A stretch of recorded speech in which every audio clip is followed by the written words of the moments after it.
The plate exploded against the marble wall. Porcelain shattered. Black bean sauce splattered like blood across white tile. The sound echoed through the kitchen like a gunshot. Everyone froze. 23 chefs, line cooks, and kitchen staff stopped breathing at the exact same moment. Knives paused mid-chop. Flames flickered unattended under forgotten pans. No one moved. No one dared. "This is the 4th chef this month." The voice came from the doorway of the private dining room. Calm, quiet. That's what made it terrifying. Park Siwoo stepped into the kitchen. He was tall, over 6 feet, unusual and intimidating. His black suit cost more than everyone's monthly salary combined. Silver rings glinted on his fingers. A tattoo crept up the side of his neck, disappearing into his hairline. His face was carved from stone, sharp jaw, cold eyes, lips pressed into a thin line of displeasure. This was the man who owned Gumgang restaurant, the man who owned half of Gangnam, the man who owned, according to whispered rumors, the entire underground of Seoul. The former head chef stood trembling beside the ruined dish, sauce dripping down the wall behind him. "Sajangnim, I can try again. Please, get out." 2 words, delivered without emotion. The chef's face crumbled. 3 Michelin stars on his resume. 15 years of experience trained in Paris. And he was being dismissed like a dishwasher who'd broken a glass. "But sir, if you just give me another chance." Siwoo's head turned slowly. His eyes locked onto the chef with the focus of a predator selecting its prey. "I said, get out." 2 men in black suits materialized from the shadows. They flanked the chef, gripping his arms and escorted him toward the service exit. His pleas echoed down the hallway until a door slammed shut and silenced them. The kitchen remained frozen. Siwoo walked slowly toward the ruined dish on the floor. He crouched down, expensive suit, silver rings, all of it, and looked at it the way a man looks at something he's been searching for and keeps failing to find. Not anger, not displeasure, grief. It crossed his face and disappeared so quickly that if Zola had blinked, she would have missed it. But she didn't blink. He stood. The mask returned, seamless. His gaze swept across the room and stopped. In the corner, by the vegetable prep station, a woman stood with her knife still raised mid-motion, watching him without the fear that plagued everyone else. She was black, American, based on her posture, something in the way she held herself, unbothered, unapologetic. Her chef's whites were pristine against her dark brown skin. Natural hair pulled back tight beneath her cap. A small scar on her right hand, old, faded, telling a story he didn't yet know. She wasn't cowering. She wasn't even looking away. "You," Siwoo pointed directly at her. "New hire?" Zola Mitchell lowered her knife slowly. "Yes, sir. 3 weeks." "Name?" "Zola Mitchell."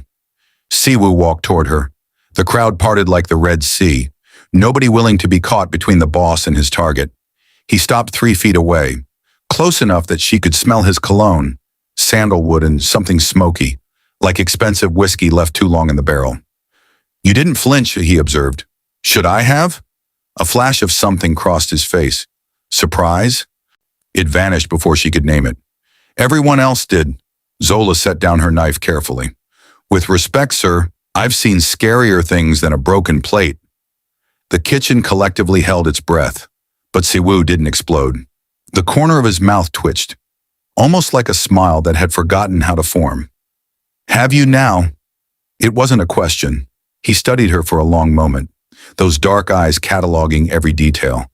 Her steady hands, her calm breathing, the way she met his gaze without wavering. "Cook for me," he said finally. "Sir?" "Tonight, 1 dish, jajangmyeon. Black bean noodles. You know how to make them?" "Yes." "Good." He leaned slightly closer, and his voice dropped, not to something intimate, but to something almost desperate underneath the command. "I love it wet, sauce pooling at the bottom. The noodles should be drowning, wet. Understood?" Something in his tone made her skin prickle, but she kept her face neutral. "Understood." Siwoo straightened. "Don't disappoint me." He turned and walked back toward the private dining room, his men falling into step behind him. The moment the door closed, the kitchen erupted. "Did you see that?" She talked back to him. 4 chefs this month. 4. My cousin says he's been like this for 2 years, since his mother passed. Every chef, same dish, same result. The last whisper was quieter than the rest. Zola caught it anyway. She said nothing. She went to the main prep station and began laying out ingredients with methodical precision. Pork belly, black bean paste, onions, zucchini, fresh noodles. But her mind was turning. 4 chefs, 2 years. How the way he'd crouched over that ruined dish, not with anger, but with something that looked, underneath all that stone, like longing. He wasn't looking for a good meal. He was looking for something he'd lost. Stop it, Zola told herself. Not your problem. Not your business. You came here to disappear, not to fix a broken man. She knew this about herself. This pull toward people with wounds. Her therapist in Chicago had named it plainly before Zola had stopped going. You over-identify with people in pain. You mistake their need for connection. You stay when you should leave, Zola. Every time. She'd run halfway around the world partly to escape that pattern. She was still staring at ingredients that had somehow organized themselves into the exact dish this man had been chasing for 2 years. She started cooking. Zola carried the bowl to the private dining room herself. The other staff watched her go like she was walking to her execution. Siwoo sat at the head of the table, jacket removed, sleeves rolled up to reveal forearms marked with tattoos. She set down the bowl. Jjajangmyeon, wet, as requested. He picked up his chopsticks, mixed the noodles through the sauce, lifted a portion to his mouth, chewed, swallowed. Something crossed his face. Not satisfaction, not displeasure. Recognition shot through with pain. The expression of a man who has found a door back to somewhere and cannot decide if he wants to walk through it. He set down his chopsticks. Who taught you to cook Korean food? A grandmother in Taiwan. She ran a small restaurant near the base. Something flickered in his eyes. Her name? Kim Yoonji, Zola answered carefully. She passed away 6 months ago. Siwoo went very still. Not the controlled stillness of a man performing composure. The stillness of a man who has just been struck somewhere he'd believed was armored. His hands, resting on the table, pressed flat against the wood. I see, he said finally. He took another bite, then another, eating slowly, deliberately, as if the flavor were a door he was trying to walk back through. It's close, he said. Close to what? His eyes met hers and she saw what lived beneath the cold surface. Not just pain, old pain, tended in private for years. To something I've been trying to taste again for a very long time. He finished the entire bowl, set down his chopsticks with finality. You'll cook for me again tomorrow. Yes, sir. And Zola? She paused at the door. Don't disappear. His voice was strange, so almost vulnerable. But when she turned to look at him, the mask was back in place. I won't, she said. In the kitchen, alone at the sink, she stood for a long moment. Kim Yoonji, his grandmother, his mother, someone who mattered enough to shatter him this quietly. She thought about her therapist's voice. You stay when you should leave, Zola. Every time. She dried her hands. She was already thinking about tomorrow's dish. 3 weeks passed. Zola became Park Siwoo's personal chef. Every night at 8 o'clock, she prepared his meal and delivered it to the private dining room. Every night he ate in silence while she stood waiting. Every night he dismissed her with the same 2 words, come back tomorrow.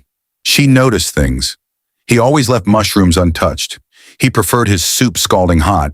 He drank exactly 1 glass of soju per meal, never more. The way his shoulders dropped slightly when the food was good, as if some held tension briefly released, then reclaimed. The way he watched her when he thought she wasn't looking. She noticed that too, and she noticed herself noticing, which worried her more. You over-identify with people in pain. She was doing it again. She could feel it.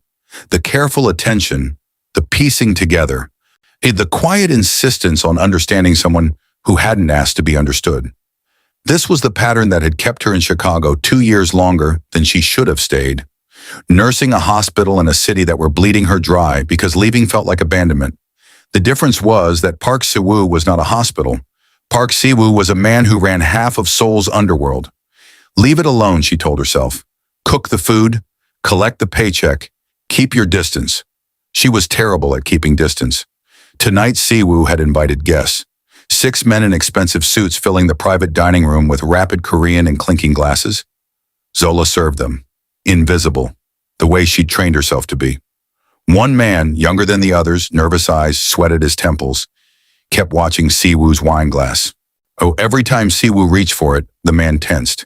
Every time Siwoo drank, the man exhaled. Zola filed the observation away. She was washing her hands in the kitchen when she heard it. A crash, shouting, then screaming. She burst through the door. The table was overturned. Glass shattered everywhere. Men scrambled backward, faces white, and Park Siwoo was on the ground, convulsing, his body jerking violently, spine arching off the floor, foam bubbling from his lips, eyes rolled back, showing nothing but white. Call an ambulance. He's dying. His bodyguards stood frozen. These were men who had killed, who had tortured, who had done unspeakable things in service of their boss. And they were paralyzed. But Zola wasn't frozen. 5 years of trauma nursing in Chicago's most violent hospital took over. The countless gunshot wounds. And the overdoses reversed. The dying patients fought for, minute by desperate minute. She hadn't worked in medicine in 2 years. Her body remembered anyway. She dropped to her knees beside Siwoo, shoving aside a bodyguard too stunned to resist. Move! Everyone back! She tilted his head, cleared his airway, swept foam away with practiced fingers, monitored his pulse, thready but present. Someone tell me what was in that wine. Now! He said it tasted metallic, stammered the older man with gray temples. Just before he... Metallic. Fast-acting convulsions. Foaming. Neurotoxic. Designed to kill quickly. Emergency services. Suspected poisoning. Unknown neurotoxin. Adult male in severe toxic shock. She worked. Kept his airway clear. Turned him on his side. Felt his heart stutter beneath her palm. Stay with me, she muttered. Don't you dare die, don't you dare. His convulsions began to slow. His breathing grew more labored but steadier. Movement in her peripheral vision. The nervous man, edging toward the service exit. Him! Don't let him leave! The bodyguards finally moved. 2 of them slammed the man against the wall.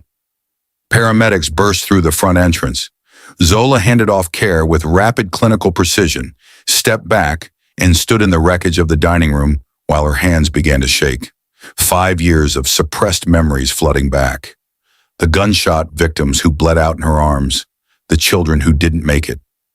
The night she walked out of Chicago General and swore she'd never touch medicine again. She'd run halfway around the world to escape death. And tonight, death had found her anyway. June approached. You saved his life.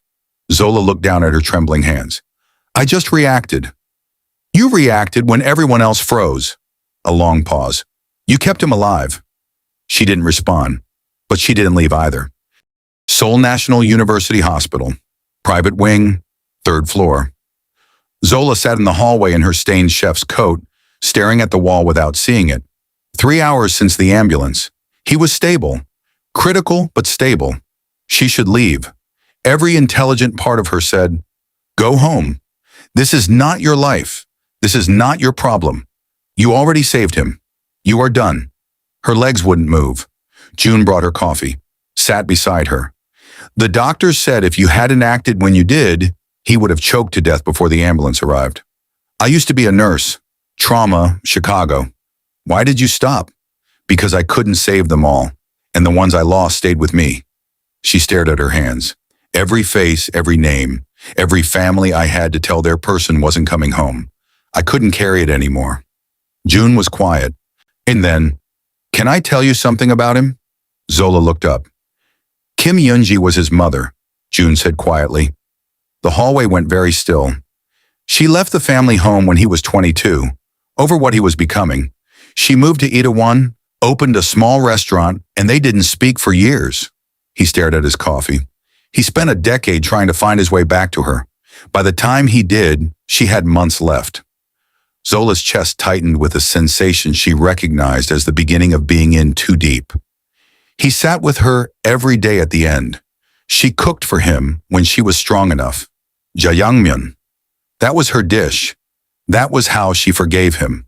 Not with words, with food. A pause. She passed 6 months ago. Since then, he's been trying to taste her again. In every chef he hires.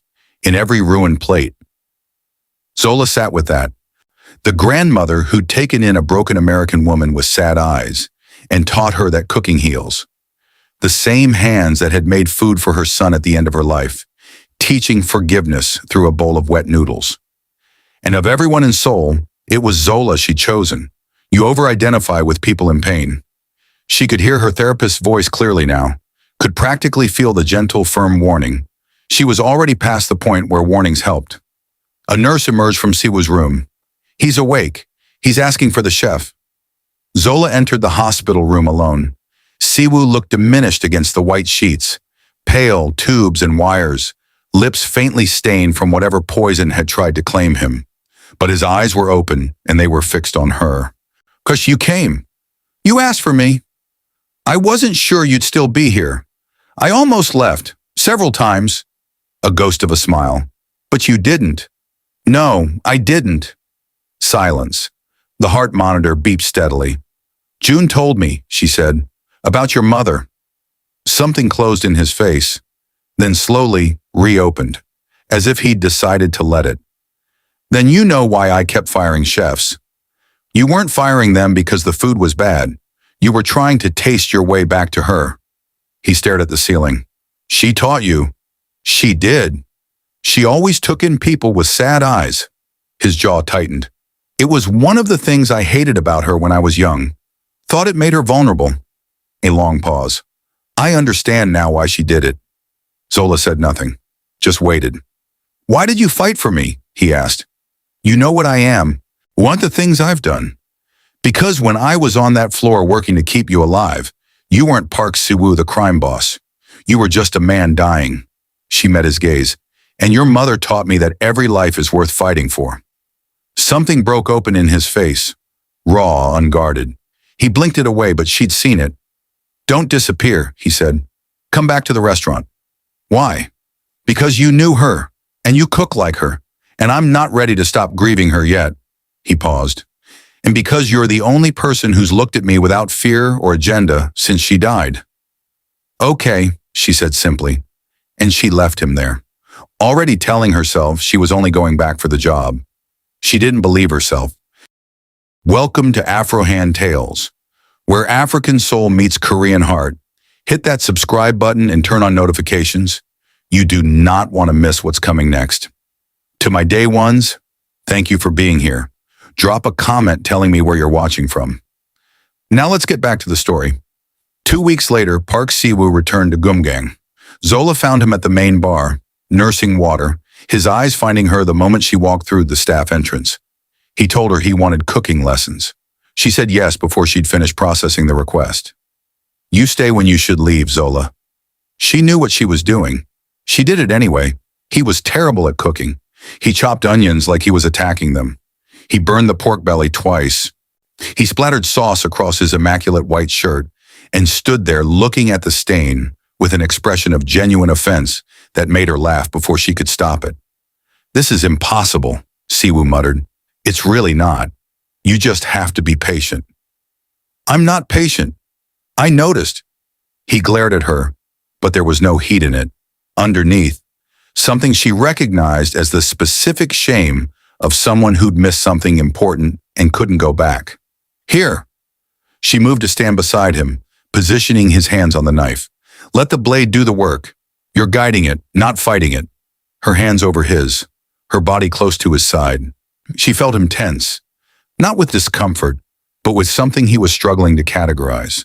She felt it herself, the proximity, the warmth of him. The fact that she was in the kitchen of a man who ran half of Seoul's criminal underworld, and somehow this felt like the most natural place she'd been since she arrived in this city. This is the pattern, she thought. This is exactly the pattern. "You should be afraid of me," he said suddenly. "I'm not." "I know." He studied her with something close to frustration, as if she were a problem he couldn't solve. Every person I've ever known has either feared me or wanted something from me. And you just, he set down the knife. Look at me like I'm a man burning vegetables. You are a man burning vegetables. You know what I mean. Does it bother you? She asked. Being seen that way? A long pause. It unsettles me, he said quietly. I don't know what to do with people I can't read. And you can't read me. No, she nodded slowly. We're good, she said, and went back to cooking. She didn't see the way he watched her after that, the way a man watches something he's trying not to want and failing. The problem with Zola Mitchell, the specific maddening problem, was that she made him feel things he had no infrastructure for. Siwoo had spent 15 years building emotional walls so precisely engineered that nothing had breached them. He was not cold by nature. He was cold by architecture, carefully constructed, rigorously maintained. His mother's death had come as close as anything to dismantling it. But grief, he understood. Grief he could carry alone. This was different. 3 weeks into the cooking lessons, he made a decision. He called her into the private dining room after service, told her she'd been promoted to head chef, and told her the lessons needed to stop. Too distracting. Unprofessional. Their arrangement should be clearly defined. He watched her face as he said it. She didn't flinch, didn't look hurt, just looked at him with that steady, unimpressed gaze that had been unraveling him for weeks. You're lying, she said. I'm making a business decision. You're afraid. Zola. Of what exactly? She took a step toward him. Of feeling something. Of letting someone pass the wall? She didn't say it with heat, just quiet, clear observation, which was somehow worse. I'm not asking you to fall apart, Siwoo. I'm asking you to stop pretending you don't feel anything. You don't know what you're asking. Then tell me. He looked at her for a long moment. Then he said something he immediately regretted. There's nothing to tell. This is what I am. You're a chef in my restaurant, that's all. The words landed. He watched her absorb them. Okay, she said simply. And she left. He stood in the empty dining room for a long time. He'd lied. Clearly, deliberately. He'd chosen the wall over the opening, and he'd done it by making her smaller than she was. It was the first time in years something he'd done made him feel ashamed. She didn't quit. She came back the next morning, ran the kitchen with immaculate professionalism, and treated him with exactly the correct level of respectful distance that he'd claimed to want. It was miserable. For 3 weeks, he watched her from across the kitchen and told himself this was better, cleaner, safer for both of them. Then on a Tuesday night, he overheard her on the phone in the corridor, speaking in English, voice low, thinking she was alone. I know, I'm doing it again. A long pause. He's not different, he's just... No. I know what you're going to say. Her voice cracked slightly. I can't figure out if I'm staying because I should or because I can't help it. And I don't know which answer scares me more. She hung up, stood in the corridor alone for a moment. He stepped out of the shadows. She startled, then composed herself. Sir, Siwoo. A pause. What I said, he started. 3 weeks ago, the way He stopped, started again. I lied. You were right. I was afraid. And I made you smaller to make that easier. He held her gaze. That was wrong, and I'm sorry. She studied him. You know what's interesting about you? She said finally. Everybody else is terrified of you. But the thing you actually do that hurts people, it's not violence. It's that. She nodded toward where he'd been standing. You disappear inside yourself when things get real, and then you punish the other person for getting close. He had no response to that, because she was exactly right. I have a problem, she said quietly. I stay when I should leave. I've done it my whole life. I stayed in Chicago 2 years past the point it was destroying me because leaving felt like giving up on people who needed me. She crossed her arms, not defensive, just honest. I'm doing it here. I know I'm doing it. And the only reason I'm not walking away right now is because I genuinely don't know if this is the pattern or if this is real. How do you tell the difference? He asked. I'm still figuring that out. They stood in the corridor in silence. Teach me, he said finally. Still, not as your boss. She not as anything professional. Just teach me her recipes.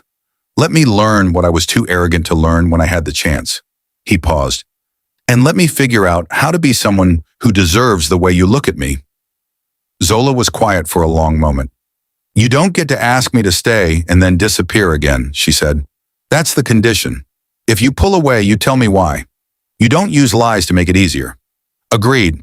And I'm not here to fix you. I know. I mean it. I know. He held her gaze. I need to fix myself. I'm just asking you not to leave while I try. The weeks that followed were different from before. Not easier, but more honest. He told her things.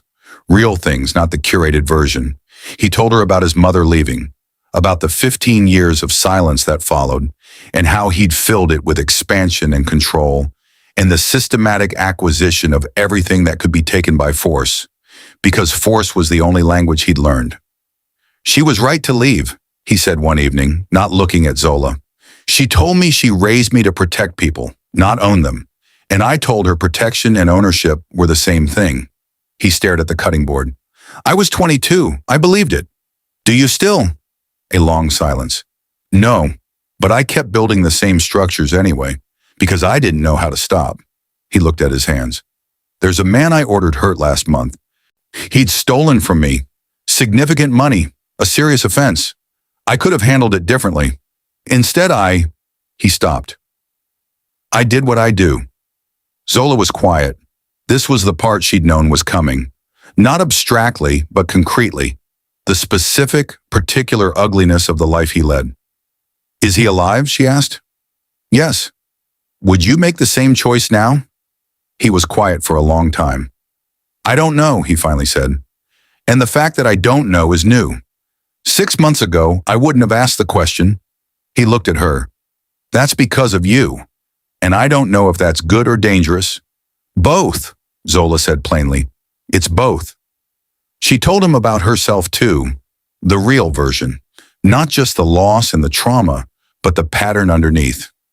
I over-identify with broken men, she said one night, flat and direct. It's a flaw. I've known it for years. My therapist called it a form of control. If I can fix someone, I feel safe. If they need me, they won't leave. Siwoo looked at her. Is that what this is? He asked carefully. I don't know. She met his gaze. I've been asking myself that since the first week, but here's what I figured out. The difference is whether I'm trying to change you or just trying to be beside you. And which is this? I'm working on making sure it's the second one.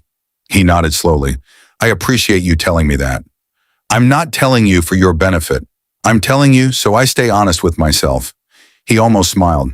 That's the most Zola Mitchell thing you've ever said. Don't make it charming. Too late. 1 month after the poisoning, the cooking lessons had evolved into something neither of them named. He invited her to the penthouse. He wanted to cook for her alone, prove he'd learned something. She found him behind the counter with flour on his cheek, looking younger and more nervous than she'd ever seen him, and she felt the things she'd been trying not to feel settle into her chest with quiet permanence. This is real, she thought. The problem is, it might also still be the pattern, and I'm not sure it matters anymore. The stew was imperfect, too salty, slightly overcooked, but it was made with care. His face when she told him it was good, lit up, unguarded, desperate for her approval in a way that was both endearing and heartbreaking, told her everything about what this man had been denied. Why did you become a nurse? He asked over dinner. Before everything else. Why? My grandmother raised me after my mother died. She got sick when I was 14. I took care of her until the end. She paused. I wanted to fight for other people the way I'd fought for her. But you couldn't save everyone. No. And the ones you lost accumulated. Yes. He reached across the table and took her hand. I understand weight, he said quietly. I've been carrying mine so long I forgot it was there. His thumb traced her knuckles. And then you came along, and suddenly I can feel it, which means I can also put it down. Or choose to, she said. Nobody can do that for you. I know. He looked at their joined hands. That's what makes it terrifying. Choosing to change means I have to admit what I've been. You've already admitted it, to me in this kitchen multiple times. Admitting and choosing are different. Yes, she agreed. Nah, they are. He was quiet for a long moment. I'm afraid, he said, not of the change itself, of doing it wrong, of starting and failing and being the same person wearing different clothes. What does that have to do with me? She asked gently. Because if you witness it and I fail, Siwoo, she squeezed his hand. I'm not a test you can fail. I'm a person you're having dinner with. She held his gaze. Stop making me into something to perform for. I'm right here. He looked at her for a long moment. Then he exhaled, deep and slow, and something in his posture changed. Not collapsed, settled. Stay, he said. Not as anything professional. Just stay. I'm already here, she said simply. And she was. 3 months after the poisoning, they had a name for nothing. Most evenings ended at the penthouse. They talked, cooked badly and well, fell asleep on opposite ends of the same couch, and woke up not quite as far apart. Until the night Siwoo came home wrong. She heard the door, heard the footsteps. Too careful, too controlled. She came out of the kitchen and stopped. He stood in the middle of the room in his coat, blood on his shirt cuff. Someone else's. The way he moved, he wasn't injured. His face was the cold, flat mask, the one he showed the world. You should go, he said. Call yourself a car. What happened? Nothing that concerns you. Siwoo! There are things I do. His voice was deliberate, controlled. Things that will happen in my world that you will never be able to justify. And tonight is one of those nights. She looked at the blood on his cuff. She'd been choosing, these past weeks, not to look directly at this part, had told herself she understood it abstractly, had told herself she could hold the complexity. Looking at that blood, she felt it for the first time.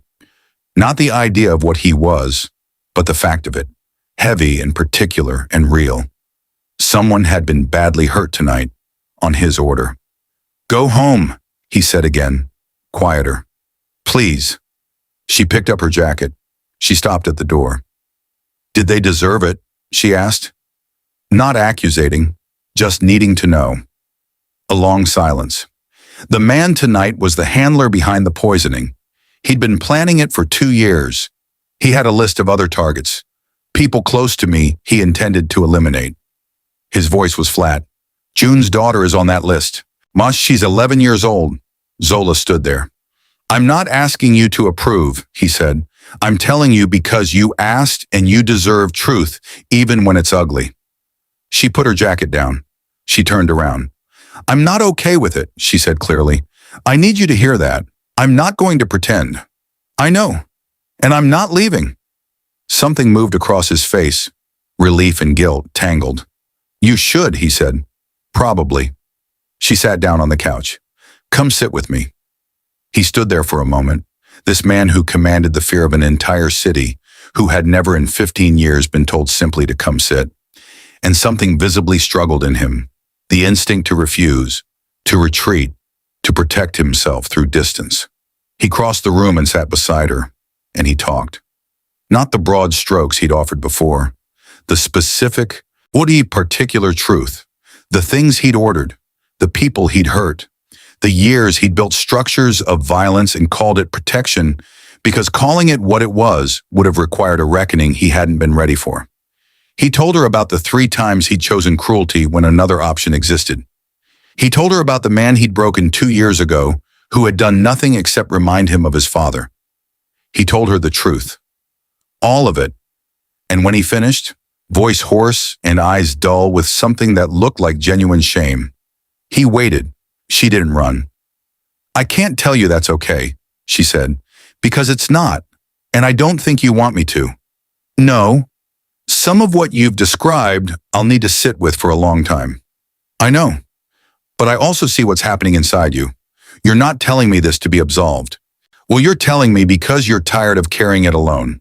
She looked at him directly. And because you're starting to want something different. Yes, not because I'm asking.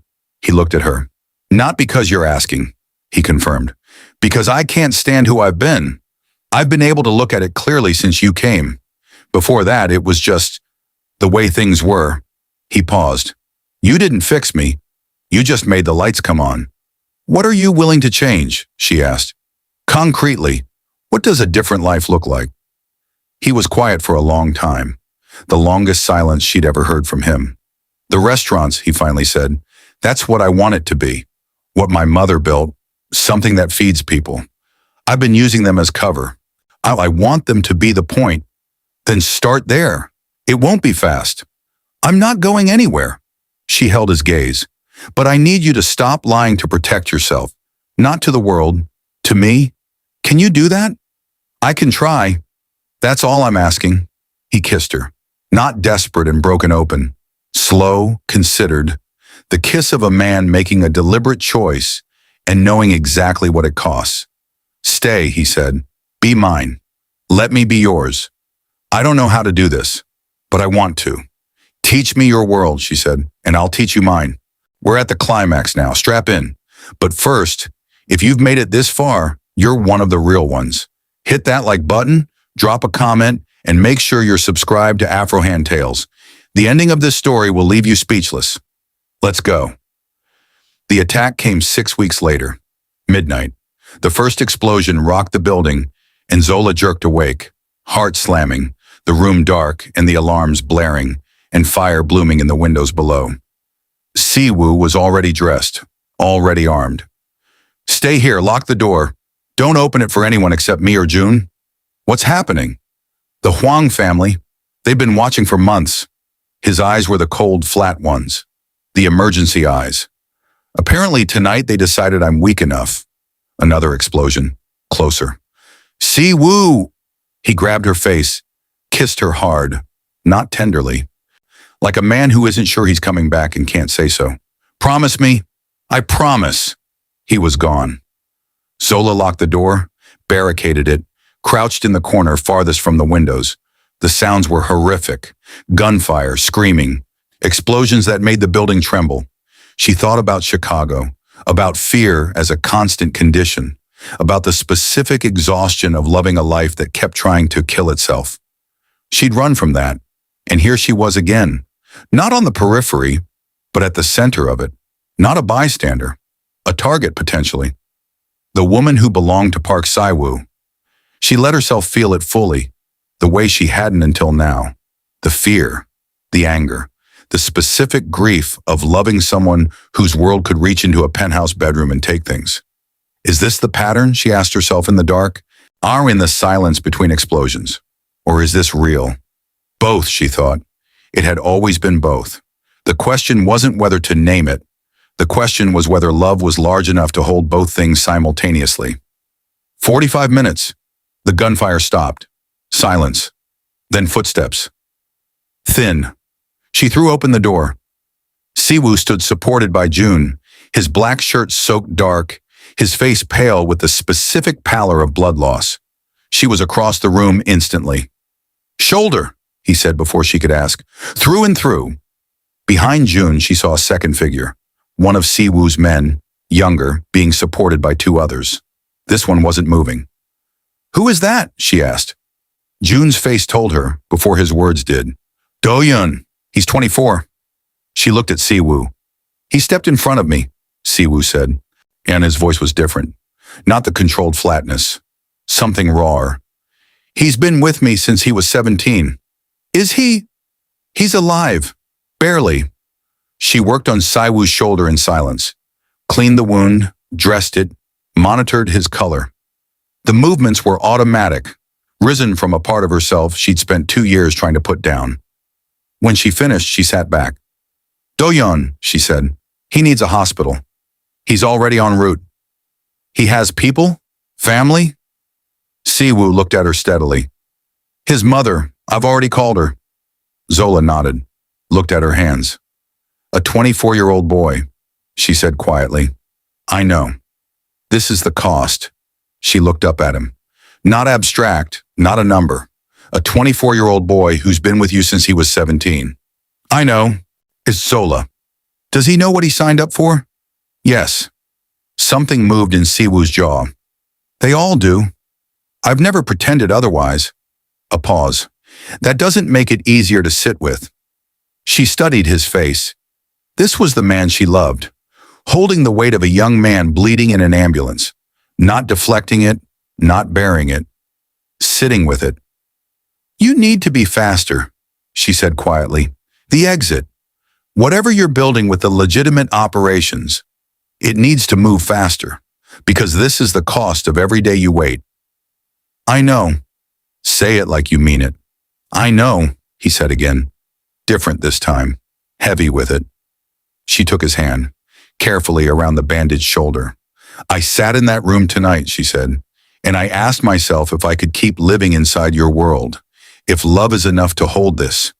He went very still. And? "I don't have a clean answer. I don't think I ever will." She held his gaze. "But I'm still here, and I need that to mean something to you. Not just gratitude, action." "It means everything," he said, "and I will show you, not just words." She nodded. "Do-yoon," she said, "when he recovers, if he recovers, I want to meet him." Siwoo looked at her. "Why?" "Because he's 24, because he's been in your world since he was 17, and because someone should ask him what he actually wants from his life." She held Siwoo's gaze. "Starting to build something different means looking at all of it, not just the operations, the people inside them." Siwoo was quiet for a long time. "You're asking me to look at things I've avoided looking at?" he said. "Yes. That's going to be hard." "I know." She squeezed his hand. "Uwe, I'll be beside you." He brought her hand to his lips, held it there. "I love you," he said, for the first time, simply without announcement. "I love you too," she said. "Don't make me regret it." "I won't, I promise." She believed him, not because she was naive, because she'd watched him choose, slowly and imperfectly and at genuine cost, to become someone capable of keeping it. Do-hyun survived 3 surgeries, 6 weeks of recovery. His mother sat beside his hospital bed for 17 days straight, and Siwoo paid every bill without being asked and visited twice a week without announcing it. Zola met him on a Thursday afternoon, 6 weeks after the attack. He was thin and quiet and looked at her with the expression of someone who had been reconsidering things. "He told me about you," Do-hyun said. "He said you kept him alive after the poisoning." "I was a nurse. He said you were the reason he was trying to change things." He looked at his hands. "Is that true?" Zola thought about how to answer that. "No," she said finally. "He was the reason. I just stopped letting him pretend he didn't want to." Do-hyun was quiet for a moment. "I've been thinking about what I want to do. After." He looked up. "I don't want to go back." "Have you told him that?" "Not yet." "Tell him," Zola said. "He'll listen. He's trying to listen now." She told Siwoo that night. He sat with it for a long time, then made a phone call that ended in Do-hyun being offered a position managing one of the restaurant's supplier relationships.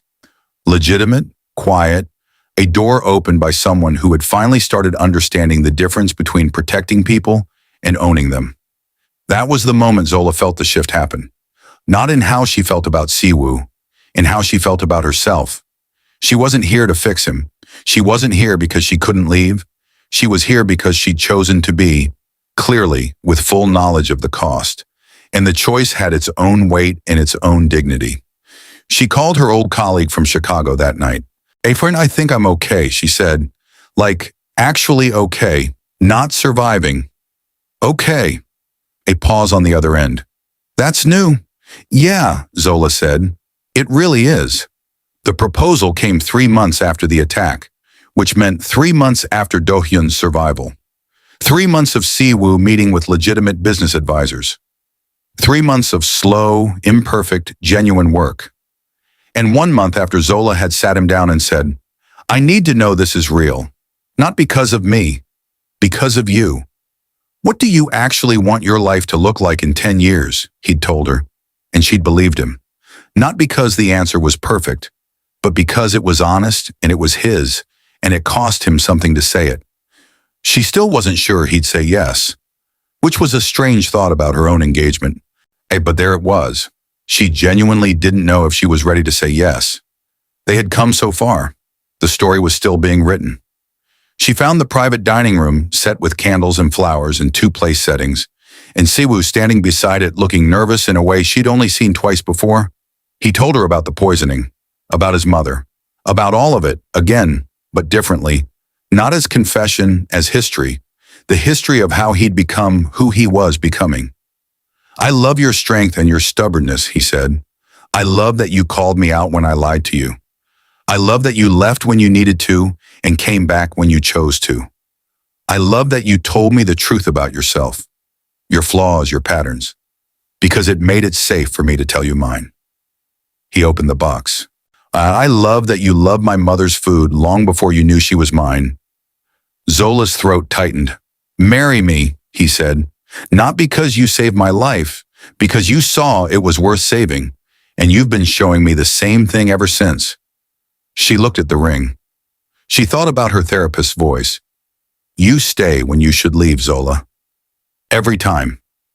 She thought about how long she'd been afraid that staying here was just the pattern, the same damage expressing itself in a new city.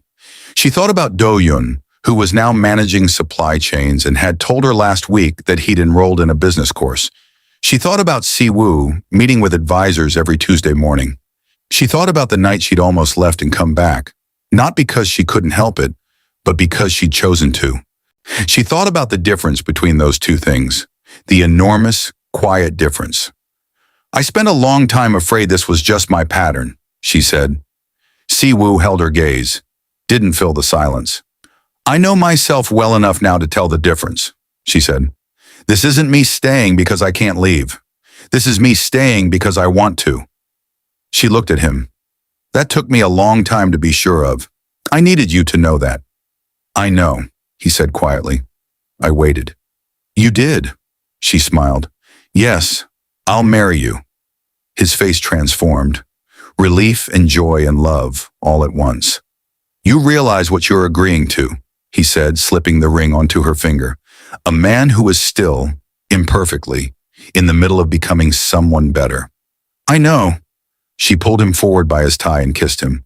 "So am I." 5 years later, Gumgang had expanded to 3 locations, Seoul, Tokyo, and New York. Zola was executive chef and creative director.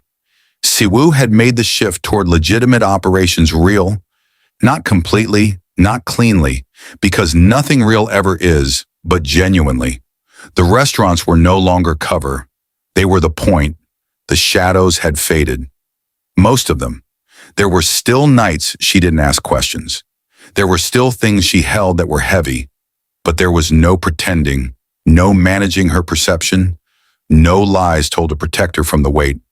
They had 2 children, a boy and a girl, mixed-race kids with her eyes and his stubbornness, growing up between cultures and languages, and the specific, abundant love of 2 people who had chosen each other deliberately and kept choosing. And every Sunday night, without fail, Siwoo cooked dinner. His skills had improved considerably, but he still burned things, still added too much salt, still produced occasionally something that required diplomatic consumption. "Daddy's food tastes funny," their daughter said one Sunday. "That's called love, baby," Zola replied. "Your daddy puts all his love in the food. Sometimes love tastes a little salty."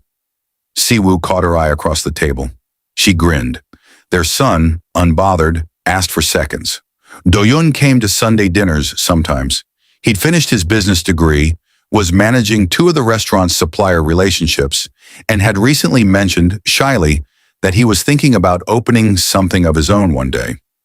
Siwoo had already quietly started asking around about available properties. Later that night, after the kids were in bed, they stood together on the balcony. "Any regrets?" Siwoo asked. He still asked. Out of reverence, she decided, like he needed to hear periodically that the life they'd built was something she'd chosen with her eyes open. Zola thought about Chicago, about running, about a grandmother in Itaewon who'd seen sad eyes and offered a kitchen. She thought about the pattern and about the long, difficult work of learning to tell the difference between compulsion and choice. She thought about a dining room floor and a man dying, and the part of herself she'd been trying to leave behind that had risen and saved him. She thought about all of it. She'd done that before. She'd keep doing it. That was what it meant to choose something honestly. You kept choosing it with full knowledge, over and over. No regrets, Her Honor, she said. And not one. Siwoo pulled her close, and she felt him exhale, deep and settling. I love you, he said, more than I knew I was capable of. I know, she said. I love you too. Even though, because of, she corrected gently. He kissed her forehead. My mother would have liked watching you do that, he said. Correct me. I know.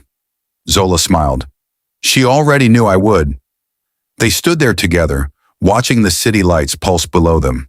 A Black American chef who'd learned the difference between staying and being trapped. A Korean crime boss who'd learned the difference between protecting and owning. A grandmother who had seen the shape of something before either of them could. And a love that had cost them both something real. The best kind always does. And that, my beautiful people, is the end of tonight's story. Zola and Siwoo. A love born from broken plates and poison wine. From a man chasing the taste of forgiveness and a woman learning the difference between her pattern and her choice. If this story moved you, smash that like button. Drop a comment telling me your favorite moment. Share it with someone who needs to hear a story about second chances and the courage it takes to choose something real. And if you haven't already, subscribe to AfroHan Tales and hit that notification bell. Stories like this every week. You don't want to miss what's coming next. This has been AfroHan Tales, where African soul meets Korean heart. Until next time, stay blessed, stay loved, and stay hungry for stories that move your soul. Goodbye, my friends.